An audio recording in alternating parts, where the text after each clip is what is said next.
नमस्कार, मैं हूं एडवोकेट जितेंद्र दलाल और आप देख रहे हैं मेरा YouTube channel the legal aid. आज की वीडियो में बात करेंगे 9 मार्च 2024 को लगने वाली नेशनल लोक अदालत में। और आज की वीडियो में बात करेंगे कि जो आपका क्रेडिट कार्ड का लोन है या बैंक का लोन है, सिक्योर्ड लोन है, अनसिक्योर्ड लोन है या किसी भी प्रकार का लोन है, वो लोन आप लोक अदालत में कैसे माफ़ करा सकते हैं, लोन की सेटलमेंट बैंक में कैसे होगी।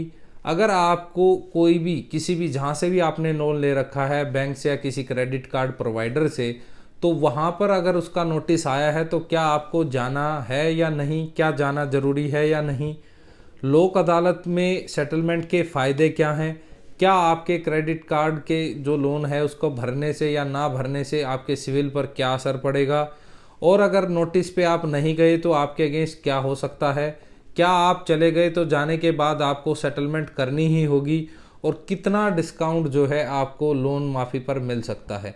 तो चलिए इसी टॉपिक पर वीडियो को शुरू करते हैं। इससे पहले अगर आपने मेरे चैनल को सब्सक्राइब नहीं किया है या आप मेरे वीडियो को पहली बार देख रहे हैं तो कृपया मेरे चैनल को सब्सक्राइब करें ताकि आने वाली हर एक वीडियो ऐसी आपको सबसे पहले मिल सके।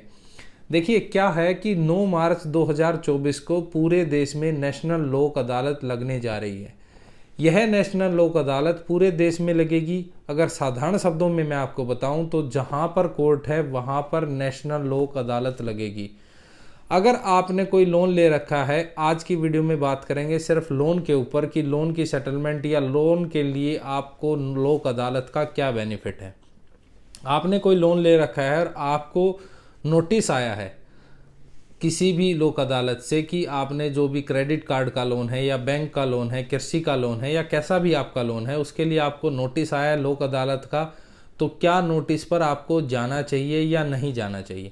तो देखिए मैं आपको बताना चाह रहा हूँ कि अगर आपको नोटिस आया है, अगर आपके पास सेटलमेंट के लिए पैसे हैं, सपोज आपका लोन 1 लाख रुपए का है, तो आप मान के चले कि वो लोन जो है कभी भी आपको ये बहकाया जाता है, फुसलाया जाता है कि आपका लोन जो है लोक अदालत में माफ़ हो जाएगा। तो देखिए लोक अदालत में लोन कभी माफ़ नहीं होता। उसमें क्या होता है कि लोन का जो अमाउंट होता है उसमें क्या होता है कि वो आपके ऊपर इंटरेस्ट लगा के काफ़ी बढ़ा दिया जाता है। तो वहाँ पर सिर्फ और सिर्फ लोक अदालत में दोनों पार्टीज़ के बीच में सेटलमेंट होती है, कोई लोन माफ़ी नहीं। माफ़ी का मतलब तो ये होता है कि 1 लाख का लोन है, 1 लाख का सारा माफ़ हो गया, आपको कुछ नहीं देना। ऐसा किसी भी लोक अदालत में नहीं होता है। वहाँ पर सिर्फ आपका अमाउंट अगर 1 लाख का लोन है, सपोज आपका 50,000 कम हो जाएगा, 75% तक लोन जो है माफ़ हो जाता है क्योंकि उस पर इंटरेस्ट कई बार गलत लगा होता है। तो सिर्फ आपको लाख में 25,000 देने होंगे, वहाँ पर आपके लोन की सेटलमेंट होगी। क्रेडिट कार्ड का भी सेम है, और क्रेडिट कार्ड का जो बिल है उस पर लोन ज़्यादा लगता है, इंटरेस्ट ज़्यादा लगता है। इस वजह से जो क्रेडिट कार्ड का लोन है वो 75% तक माफ़ हो जाता है। तो अगर आपके पास पैसे हैं, सपोज 1 लाख का लोन है और आपके पास 50,000 आज देने के लिए तैयार है, यानी आपने सोच लिया है कि हाँ अगर 50,000 में सेटलमेंट होगी तो मैं कर लूँगा और मेरे पास 50,000 रुपये भी हैं, तो आप चले जाएँ। लेकिन अगर आपके पास ये लग रहा है कि मेरे पास आज एक भी पैसा नहीं है और मैं लोक अदालत में चला जाऊँ सारा माफ़ हो जाएगा, तो आपका जाना बेफिजूल है, क्योंकि वहाँ पे सारा माफ़ नहीं होगा। अगर आपको लगता है कि पैसे हैं तो आप जाएं, सेटलमेंट करें। अगर आप नहीं जाएंगे तो आपके ऊपर कोई असर नहीं पड़ेगा। आपने सम्मन लिया, आपके ऊपर कोई फ़र्क नहीं पड़ेगा। आप चले गए और वहाँ पर कोई आपको मजबूर नहीं करेगा कि आपको पैसे देने ही हैं। सपोज़ अगर आपके पास पैसे भी नहीं है फिर भी आप देखना चाह रहे हैं कि मेरी कितनी कम में सेटलमेंट हो सकती है, तो आप वहाँ पर जा सकते हैं। जाने के बाद आपके ऊपर कोई प्रेशर नहीं होगा समझौता करने का। अगर आपको पसंद आ रहा है और वहाँ पर आपको समय मिल रहा है कि आप 1 महीने या 10 दिन में इतना पैसे दे दें, आपका ख़त्म हो जाएगा, तो डेफिनेटली आप ले लें अगर आपके पास पैसे हैं तो।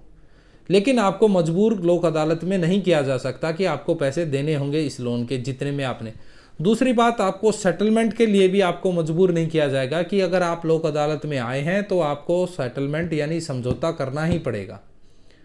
और एक बहुत सारा भ्रम फैलाया गया है कि आपको लोक अदालत में अगर आपने सेटलमेंट कर ली तो आपको जो है पैसे देने पड़ेंगे, नहीं दिए तो जेल हो जाएगी।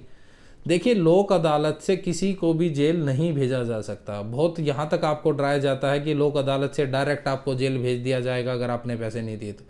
देखिए लोक अदालत के नोटिस पे अगर सेटलमेंट नहीं करना चाहते तो आपके ऊपर कोई दबाव नहीं है। आप चले गए, आपका मन है तो आप समझौता करें, नहीं है तो ना करें। आपको किसी भी प्रकार से मजबूर नहीं किया जा सकता, आपको जेल नहीं भेजा जा सकता। और क्या है कि अगर आपने सेटलमेंट कर ली है तो फिर आपको सेटलमेंट का अमाउंट देना पड़ेगा। अगर आपने सेटलमेंट कर ली तो सेटलमेंट करने के बाद भी अगर आपके पास पैसे नहीं बने तो आप उस सेटलमेंट से इनकार भी कर सकते हैं। उसके लिए आपके ऊपर किसी भी प्रकार का प्रेशर नहीं किया जाएगा।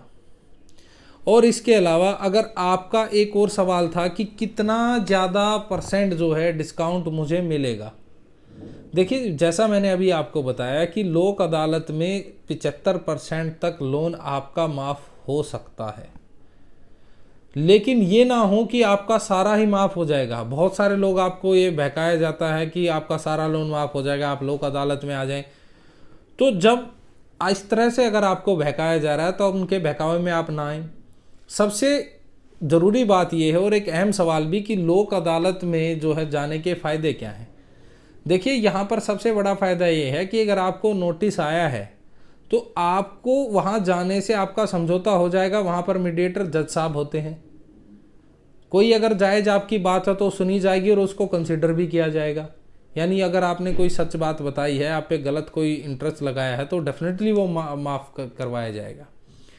दूसरा ये है कि अगर आपका लोक अदालत में समझौता हो जाता है तो आपको वकील करने की ज़रूरत नहीं है। वहाँ पे आप डायरेक्ट जाएं, पेश होएं, अपनी बात बताएं, समझौता करें और आप अपना जो भी समझौते की रकम है दे दें, आपका केस ख़त्म हो जाएगा। कल को अगर वो केस आगे चलेगा, कोर्ट में वो केस डालेंगे तो आपको वकील करना पड़ेगा। लेकिन लोक अदालत में सेटल कर लेते हैं तो पैसे की और समय की दोनों चीज़ों की बचत होती है। और सबसे ज़्यादा ध्यान रखने वाली बात यह है कि जो भी बैंक का एजेंट, जब भी आप लोक अदालत में जाते हैं सेटलमेंट के लिए, 9 मार्च को अगर आप जाएंगे, आपको नोटिस आया है तो भी, अगर नहीं नोटिस आया है तो तब भी अगर आप लोक अदालत में सेटलमेंट के लिए जाते हैं और वहाँ पे उस बैंक का या क्रेडिट कार्ड प्रोवाइडर जो भी है उसका, अगर आपका जो भी वहाँ पे कंसर्न पर्सन है, एजेंट होते हैं उसके बैंक के, वो आपसे किसी भी प्रकार के दस्तावेज़ पे साइन कराएं आउट ऑफ द कोर्ट, तो आपको किसी भी डॉक्यूमेंट पे नहीं साइन करने हैं। क्योंकि वो किसी भी पेपर पे आपसे साइन करा लेंगे, वो आपको बहकाएंगे कि हम ऐसे सेटलमेंट करा देंगे। तो आप ना करें, सिर्फ लोक अदालत में जाएं, वहाँ पर लोक अदालत में जो जज साहब बैठते हैं उनके सामने ही अपनी सेटलमेंट करें। उम्मीद करता हूँ कि आपको मेरी ये वीडियो पसंद आई होगी। अगर आपको मेरी वीडियो पसंद आई हो तो प्लीज़ मेरी वीडियो को लाइक करें, शेयर करें और मेरे चैनल को सब्सक्राइब करें। जय हिंद, जय भारत।